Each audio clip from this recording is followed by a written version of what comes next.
My name is Terry Madsen. I'm a consultant, a project consultant with the Illinois Critical Access Hospital Network. I consult on some other things and have some other clients, not necessarily in related things. It's kind of things just fall into place, I guess, for me. I'm retired, and that's why I'm a consultant. I've retired to retire several times, and each time I retire, my wife finds something new and exciting for me to do, and ICANN was the last thing, and it really has turned out to be exciting for me. Before I retired, immediately before I retired, I was a youth educator for the University of Illinois Extension. Before that, I was a community development specialist for the Illinois Coalition for Community Services. Before that, I was an attorney in a very, very small rural practice. Don't do it. It's not fun. Before that, I was a circuit judge, a trial judge in north central Illinois. And before that, for 15 years, I was with the Illinois Attorney General's office in Chicago, where I was an assistant attorney general, a section chief in the criminal justice division, and then the chief of criminal appeals for the Illinois Attorney General for 6 years. Before that, it doesn't really matter much before that. But it's every few years something comes along and I completely up and change myself. I'm not a marketing person, but I am an advocate. And I'm an advocate for small communities and rural life and rural communities. And that's why I love this job I do with ICANN. Stephanie, I had no idea Stephanie was going to be here this morning. And so, Molly, you're nervous. Well, I'm nervous because she sits with all the bosses and she'll go back and say, oh, geez. So, you folks, you're all marketing folks. Anybody here who doesn't know what a focus group is? Anybody here who's never participated in a focus group? Okay. So, we're going to do a very short focus group primer, and then I want to talk about why the focus group is your friend. Everybody focus groups, and there's a lot of different theories about things, and depending on where you went to school or where your last training was, you're going to hear different numbers about how things should work. And so I'm just going to, these are the things I've sort of picked out that have fallen together from one training or another, one place or another that have worked for me. Focus group is a small group of 6 to 10 people led through an open discussion by a skilled moderator. In-house, I really, and this isn't hire me to do it, find someone to do it. Don't do your own focus groups if you can help it in your own communities. You're too small. And one of the important things that the CEOs that I've worked with have said time and again is it's been helpful to them to have someone from outside be the person that the folks in their focus group are talking to. Even though we often have the CEO present at the time that we do things. If I'm working on a focus group with you, I'll tell you 8 to 12 people. I've done as few as 3 in a focus group. We've done 18 in focus groups. In one case, we did 21 people. It was too big, and went too long. But it was, it was what we had. So, but we did get good information out of it. We also do some town hall meetings from time to time, which are sort of really big focus groups. Except when it comes to health care, unless there's a hot issue in your community, what we've discovered is town hall meetings usually draw 1 or 2 people and sometimes none. And we've had places where we've had one person show up to a town hall meeting and it turned into a key contact interview, and we had excellent results from that person. But the best group that we found that I agree, 6 to 10 people while working through an open discussion, led through an open discussion. The group needs to be large enough to generate rich discussion, not so large some of the participants are left out. That's easy. And someone who can, open a discussion with them. And we'll get for a second about where we are and where we've been and where we're going to go, and that will help put all this all in focus. What a focus group isn't. And some of you have seen these lists somewhere, a focus group is not this and it's not this, and some of these lists have 8 or 10 things on them. A lot of times, a focus group is not a debate. It's not group therapy. It's not a conflict resolution session. And it's, that's all in the hands of your moderator to make sure that doesn't happen. Because if it does happen, you're going to lose the valuable 45 to 90 minutes that you have to work with that group without getting out of it what you need. There are theories, there are lists like this that say a focus group is not a time to educate. A focus group is not a time for marketing. A focus group is not a time for promotion. That's a theory. I found that in some of the focus groups we work in, that education, marketing, and promotion flow from the focus group and from the responses that come around the table. How do you conduct a focus group? There it is. Engage, explore, and exit. And you do it all in 45 to 90 minutes.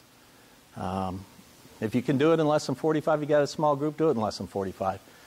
If you've got to go over 90 minutes, you're probably bored yourself. And you're going to, if you haven't exhausted them in 90 minutes, you probably, there's something wrong with the structure. We've done sort of a focus group thing here in the first part with the engagement. I always open focus groups with finding out who everybody is and who they represent and why they're there, and then telling them a little bit about myself. And this is so cool, talking into this little thing here for that camera back there. I was in a role once where I did a lot of media, and I haven't had one of these on since I was talking to television crews.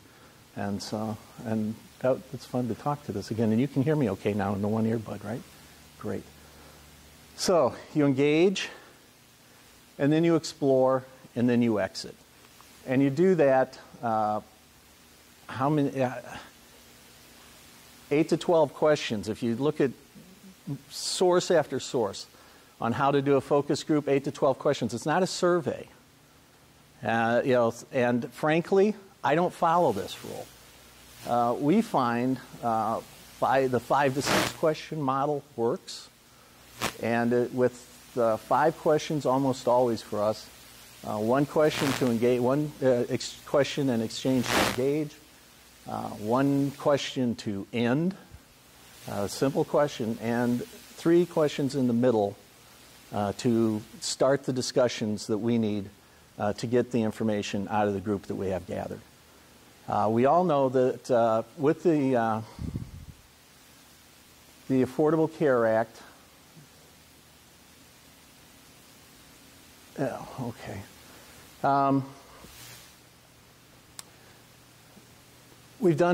sometimes do we'll take it down to as few as 4 questions if there's a small group of people, but I combine 2 questions inside. And I've sometimes taken it up to as many as 6 questions where the hospital, there's a nice thing about when we do focus groups, we can incorporate, if you have something, maybe a capital project coming up, or maybe you're interested in some specific thing, and we can work that into the discussion to get community views and your medical staff views on those items. So,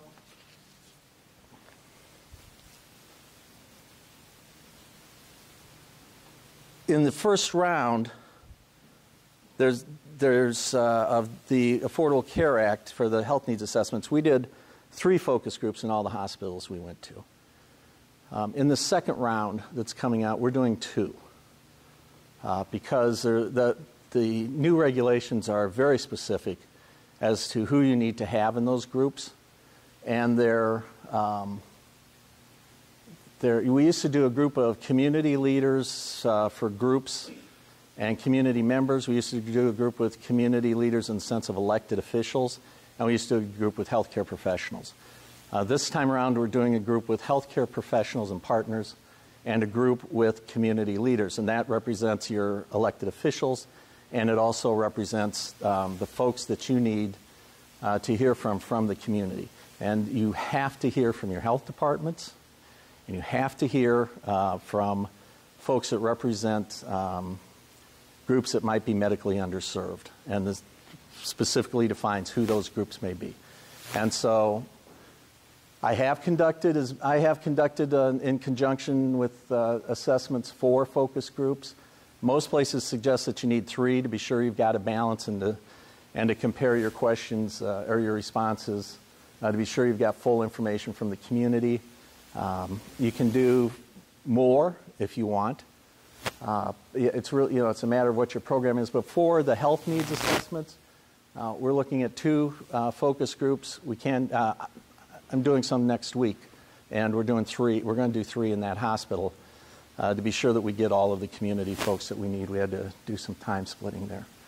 The Affordable Care Act. Anybody heard of the Affordable Care Act? It's changed all of your lives.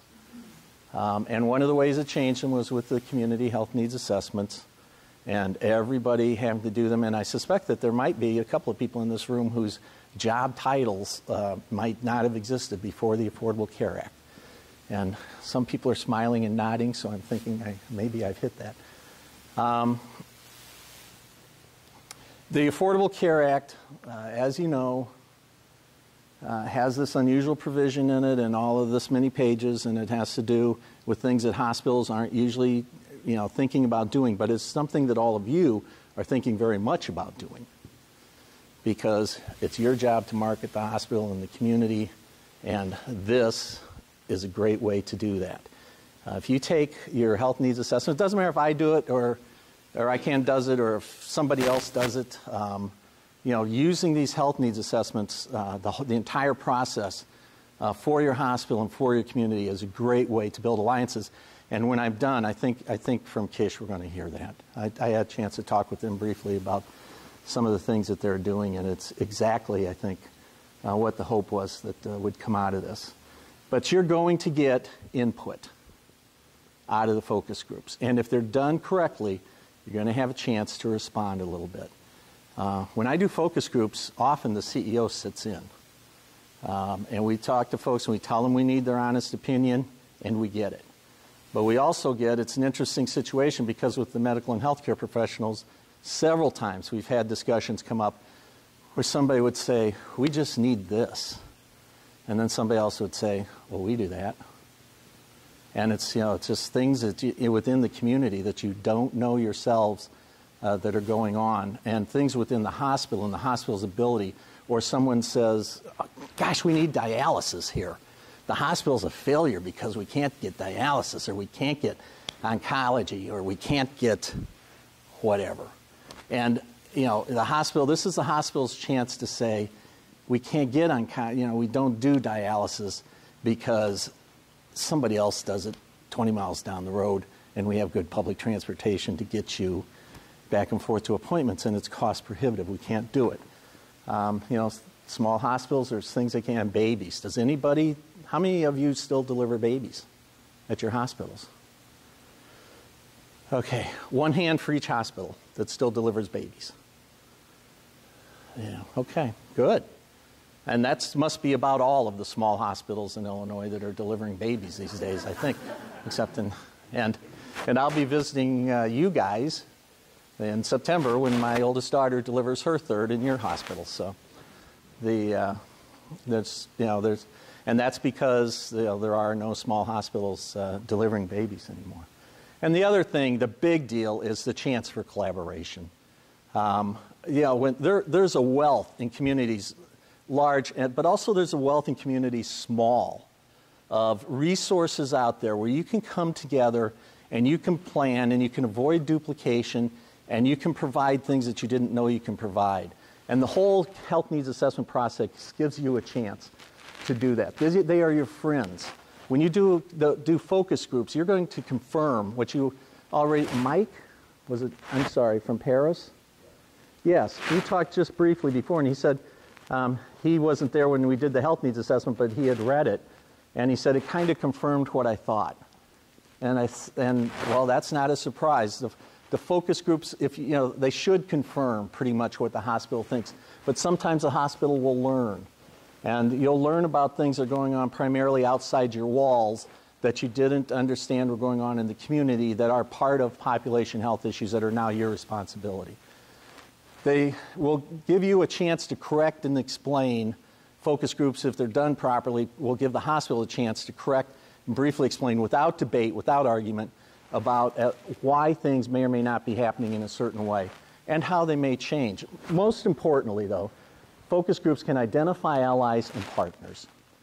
Allies in the sense of who in the community thinks like you. Who are your community leaders that are out there saying, wow, you know, we need the hospital. You know, we understand we need the hospital. Or who are your community leaders that say, we have this that we have to build here, and, you know, we have to build it around the hospital. They'll see through this process that they have to build it around the hospital.